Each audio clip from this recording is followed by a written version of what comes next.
और मैं बिंदु साहब को बता दूं जो कह रहे हैं कि जब लाठी चलने पे गई थी डिम्पल यादव जी, नहीं जी, लाठी चलिए 20 जुलाई को, वो उससे पहले पहुंच गई थी वहां पर।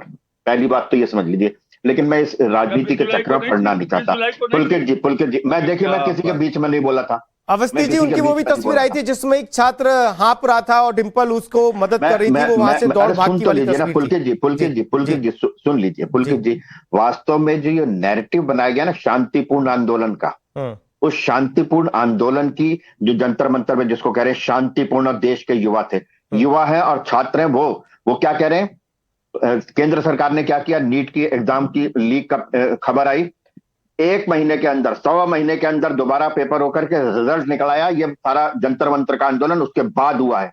और ये क्या कह रहे हैं कि सिर्फ उसको सिर्फ रद्द कर दीजिए, जिसमें आपकी सीआईडी जांच कर रही है, सिर्फ उसको रद्द कर दीजिए। हमारे जो उम्र निकली जा रही है, उम्र बढ़ाइए, लगातार जो पेपर लीक हो रहे हैं, इसमें भी किसी राजनीतिक दल की या इसमें किसी जांच की जरूरत है क्या? इसमें मुख्यमंत्री वहां के कह रहे हैं अभी सोच रहे हैं, हमारे विकल्प हैं, हम देखते हैं कि क्या कर सकते हैं। इसमें करने की क्या बात है? आप रद्द करिए और दोबारा करिए, करवाइए।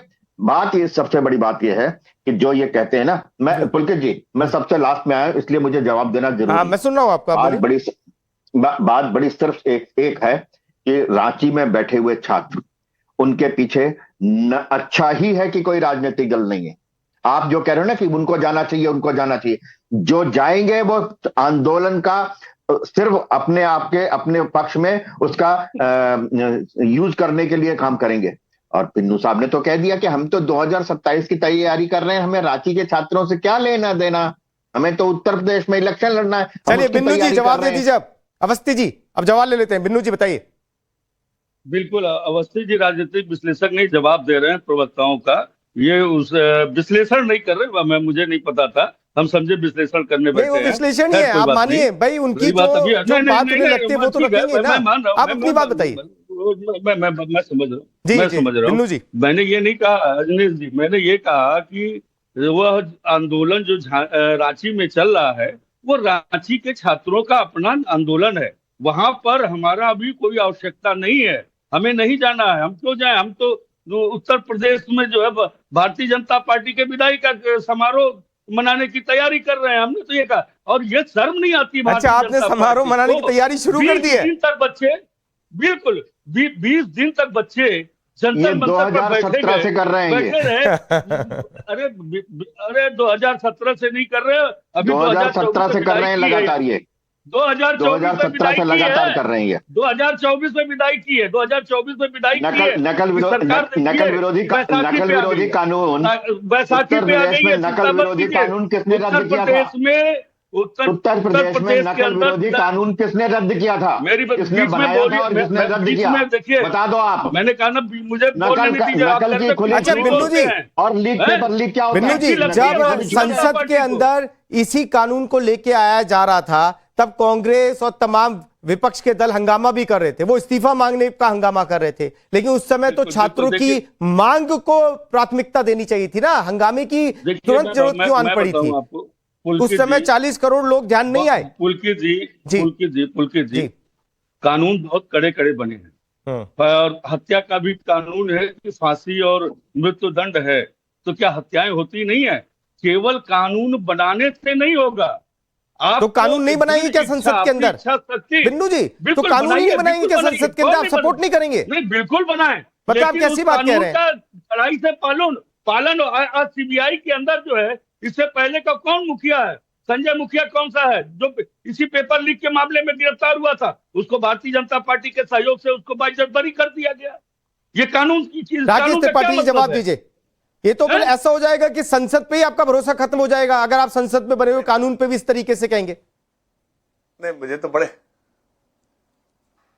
हास्यास्पद से तर्क दिखाई पड़ रहे हैं। एक तरफ विनय सिंह बिन्नू कह रहे हैं कि कानून बनाने की आवश्यकता क्या है, दूसरी तरफ मैं देख रहा था कि समाजवादी पार्टी के कई सारे सांसद पार्लियामेंट के भीतर खड़े होकर के कह रहे थे कि इनको फांसी दे देनी चाहिए। भाई आप पहले तय करो कि कानून कठोर होना चाहिए कि नहीं होना चाहिए, या कठोर कानून से आपको डर लगता है? बिल्कुल होना चाहिए, क्योंकि कहीं ना कहीं तमाम प्रकार के ऐसे घटनाएं करने वाले लोगों के साथ आपके संवाद संपर्क होते हैं। उत्तर प्रदेश में तो हमने देखा है ना, सामूहिक नकल किस प्रकार से होती थी। संगठित अपराध के तौर पर, गिरोह के तौर पर सत्ता का संरक्षण रहता था अखिलेश यादव सरकार का, मुलायम सिंह यादव सरकार का, और सार्वजनिक मंचों से कहा करते थे भाई आपने जो सार्वजनिक सर्वनायक स्वीकारोक्ति की है, अखिलेश यादव ने सार्वजनिक मंच से स्वीकार किया कि भाई अगर थोड़ी बहुत नकल तो सब लोग कर लेते हैं। आपकी प्रवृत्ति इस प्रकार की है विनय सिंह, आपकी पार्टी की प्रवृत्ति इस प्रकार की है जिसमें नकल को आप जस्टिफाई करते हैं, और इसीलिए आप नहीं चाहते हैं कि इस तरह के नकल करने वाले या लीकेज करने वालों के खिलाफ कोई कठोर कानून बने, क्योंकि कठोर कानून से शायद समाजवादी पार्टी को डर लगता है कि कहीं कोई हमारा बंधु बांधव, कोई हमारा रिश्तेदार नातेदार, हमारा कोई साथी कहीं इस कानून के शिकंजे में फंस ना जाए। लेकिन आप निश्चित रहिए, कानून बन गया है और कठोर धाराओं के तहत ऐसे मामलों को आपने क्या कभी यूपी के अंदर नकल होते हुए नहीं देखी? क्योंकि मैंने खूब पर्चियां वहां से दीवारों से कूदते हुए लोग टीवी पे चलाया है, खबर कही है, तो आप ये कैसे कह सकते हैं? आज इतनी चिंता कैसे हो गई? आपने बोला कि उत्तर प्रदेश में 22 पेपर लीक हुए हैं, आपने बताया इस चीज को, इसको बोला आपने? नहीं तो कौन मना कर रहा है? मना किसने किया? मना नहीं किया ना किसी ने भी।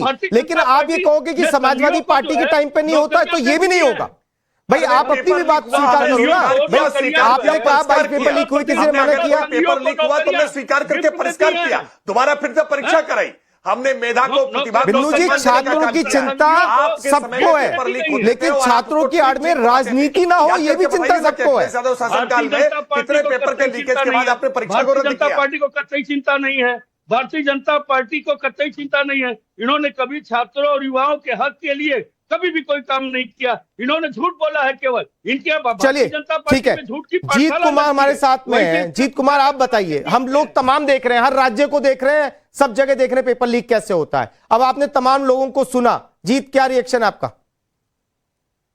सर, ये जो हमारे पास बैठे हुए थे ये पॉलिटिकल दल के लोग ही हैं, अभिभावक वश कोई नहीं आया है सर। बहुत दुख के साथ कहना पड़ रहा है, मेरे सच बता रहा हूं सर, आंसू नहीं दिख रहा है बट आंख से अंदर से आंसू आ रहा है सर, कि अभी भी राजनीति चल रही है, बीजेपी उस पर थोप रही है, समाजवादी उस पर थोप रही है। अरे हमारे लिए बात कब करोगे आप?